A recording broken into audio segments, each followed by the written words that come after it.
Regarde bien cette photo, ne détourne pas les yeux. Ce n'est pas le portrait d'un étranger, c'est le visage d'un homme qui a aimé l'Algérie jusqu'à en disparaître. Je te parle depuis le silence. Je m'appelle Maurice Audin.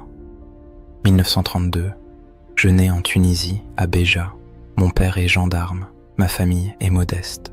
Je suis le cadet d'une famille de 4 enfants. Nous vivons d'abord en Tunisie, puis en France, à Bayonne et à Toulouse.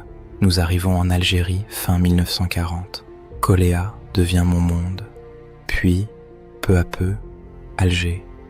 Ses ruelles blanches, son port immense, la Casbah qui vibre, les appels du muezzin au loin. C'est ici que je comprends que l'Algérie n'est pas un décor, c'est une terre vivante, une terre blessée. 1942. La guerre mondiale arrive jusqu'ici. Les Américains débarquent en Afrique du Nord. Les écoles sont occupées par les troupes alliées. Nous n'avons pas beaucoup d'argent. Alors on m'envoie dans une école d'enfants de troupes à Hammam Riga. C'est gratuit, mais rien n'est vraiment gratuit. Le prix, c'est l'avenir. Il faut servir l'armée ensuite. Je n'aime pas cet endroit. Les ordres, la discipline aveugle, le silence imposé, ce n'est pas ma vie. Mes parents comprennent. Ils refusent que mon avenir soit tracé sans moi. 1946. On m'envoie encore plus loin, à Autun, en France, dans une autre école militaire, loin de mes parents, loin de tout. Alors ils se sacrifient. En 1948, mes parents disent « stop ». Ils me retirent de cette école. Ils remboursent mes frais de scolarité pour me libérer de mon engagement militaire, centime après centime, pour que je sois libre de choisir. Je peux enfin retourner au lycée Gautier d'Alger. En 1949, je passe mon baccalauréat de mathématiques. Haut la main, tu sais ce que j'aime par-dessus tout? Les chiffres, les équations, la logique pure. Dans les mathématiques, il n'y a pas de mensonge. 2 et 2 font 4. C'est vrai à Alger, c'est vrai à Paris. La logique ne connaît pas de race, elle ne connaît pas de privilèges, elle est la justice pure.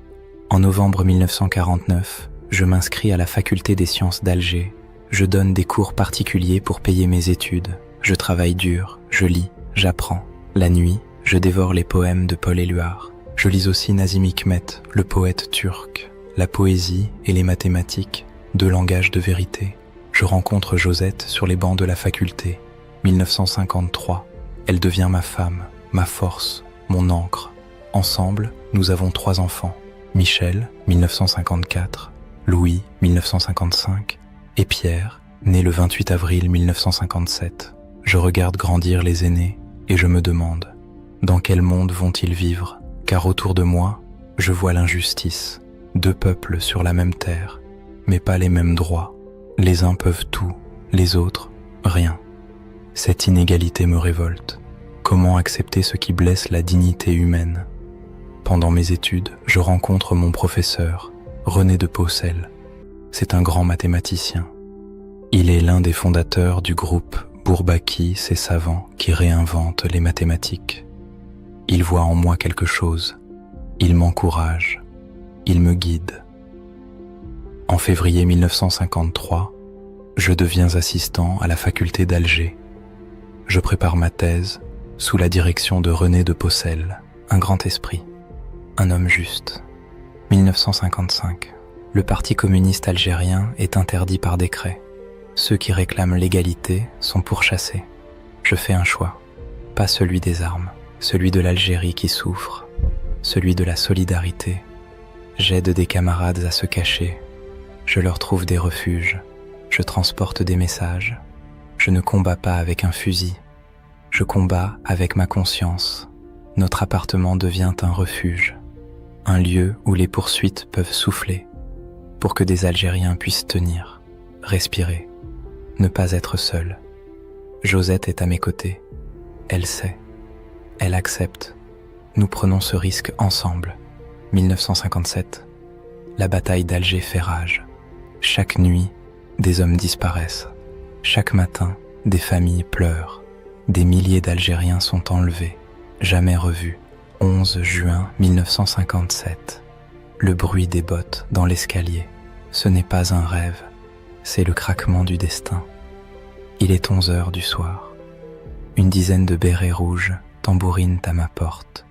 Puis ils entrent, des parachutistes du 1er régiment de chasseurs parachutistes. Ils viennent me chercher. Josette me regarde. Les enfants dorment. Notre dernier-né a 1 mois et demi. Je lui dis « Occupe-toi des enfants ». Ce sont mes derniers mots pour elle. Je descends les marches, entouré de soldats. L'air de la nuit d'Alger me fouette le visage. Je lève les yeux. C'est la dernière fois que je vois les étoiles au-dessus de ma ville. On m'emmène à El Biar, un grand immeuble en construction. Pas de rampe, des fils électriques qui pendent, du ciment brut, des murs inachevés.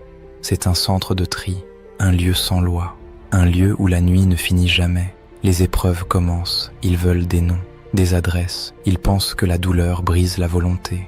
Mais mon esprit s'accroche à ce qu'il connaît le mieux. Les nombres. Mon ami Henri Alleg est arrêté le lendemain. Il tombe dans le piège chez moi. On l'amène au même endroit. Il me voit une dernière fois. Je lui murmure « C'est dur, Henri ». Ces mots sont les derniers qu'un ami entendra de moi. Les jours passent. L'épreuve est terrible. Mais je ne parle pas. Je ne trahis personne. Car trahir, c'est se perdre soi-même. 11 jours après mon arrestation, 2 parachutistes viennent voir Josette. Ils lui disent « Vous croyez le revoir un jour, votre mari ? Espérez, vous pouvez toujours espérer. » Mais il parle de moi, au passé. Elle comprend. Elle comprend tout. Mon corps ne sera jamais retrouvé. Mais mon nom, lui, ne s'effacera pas. En novembre 1957, un comité se crée pour chercher la vérité. 2 décembre 1957. Ma thèse est soutenue à la Sorbonne, devant un jury, devant une salle bondée. Le silence est assourdissant. Ma place reste vide. Il y a une chaise vide sur l'estrade. Cette chaise, c'est moi. C'est l'absence qui crie plus fort que tous les discours. C'est l'Algérie qui s'invite au cœur de Paris. Josette, ma femme, ne baisse jamais les bras. Pendant 61 ans, elle se bat pour la vérité, pour la mémoire, pour nos enfants, seule avec 3 petits, mais jamais vaincue. Ses cheveux ont blanchi, mais ses yeux sont restés vifs. Un prix Maurice Audin de mathématiques est créé dès 1958 à l'initiative de Laurent Schwartz. Interrompu, il renaît en 2004 pour récompenser chaque année un chercheur en France et un en Algérie, 2 pays. Un même amour du savoir. 2018, 61 ans après ma disparition. Le président français se rend chez Josette. Il reconnaît enfin la vérité. L'État français est responsable. Josette a 87 ans. Elle dit « Je ne pensais pas que ça arriverait ». Quelques mois plus tard, elle nous quitte à son tour. Mais elle part en paix. La vérité a enfin été dite. Toi qui m'écoutes aujourd'hui, je n'étais pas un soldat. J'étais un mathématicien, un père de famille, un homme qui croyait en la justice. Je n'ai pas pris les armes. J'ai pris position. Et cette position m'a coûté la vie. Mais je ne regrette rien. Car la dignité, ça ne se négocie pas. L'honneur, ça ne se vend pas. Je suis disparu pour que d'autres puissent marcher debout. Je suis parti pour que la vérité puisse un jour revenir. Aujourd'hui, 2 places portent mon nom. L'une à Alger, l'autre à Paris. 2 pays, un seul combat. La mémoire qui traverse les frontières. Je n'étais pas né algérien par le sang, mais j'ai choisi l'Algérie. J'ai choisi vos rues. J'ai choisi vos silences, j'ai choisi vos douleurs, j'ai choisi votre liberté. Et pour ce choix, je n'ai jamais reculé. Je suis Maurice Audin, mathématicien, père, militant de la vérité. Je ne suis pas tombé par erreur, je suis resté fidèle.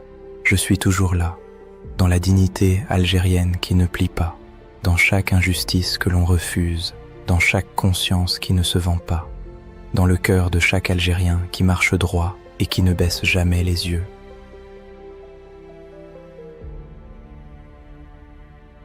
Maurice Audin avait 25 ans. Il était mathématicien. Il était marié. Il avait 3 enfants. Il a été arrêté chez lui, à Alger, par des soldats français. Il n'a jamais été jugé, jamais condamné. Il a disparu. Pendant que l'État parlait d'évasion, une femme attendait. et 3 enfants grandissaient sans père. 2 décembre 1957, Paris, la Sorbonne. Ce jour-là, on ne vient pas soutenir une thèse comme les autres. On vient répondre à une injustice. L'amphithéâtre est plein, très plein, des professeurs, des étudiants, des anonymes. Ils ne sont pas venus pour des mathématiques, ils sont venus pour un homme qu'on a fait disparaître. Au premier rang, une chaise, vide. La séance commence. Comme toujours, la même question. Maurice Audin est-il présent? Personne ne répond, personne ne se lève. Dans la salle, Josette est là. Elle écoute, elle tient, elle sait. Ce matin-là, on soutient une thèse écrite par un absent, des équations tracées par d'autres, des mots prononcés à sa place. La science continue, mais le cœur n'y est pas. La décision tombe. Maurice Audin est déclaré docteur en mathématiques, mention très honorable. La salle applaudit. Pas par joie, mais pour dire « Nous savons ». Ce jour-là, l'université fait son devoir, pendant que l'État garde le silence. Ici, personne ne croit à l'évasion. Maurice Audin n'est pas parti. Il a été arrêté, puis effacé. Cette soutenance n'est pas normale. C'est un geste, un refus du mensonge. Ce matin-là, à la Sorbonne, la vérité est là, debout, silencieuse.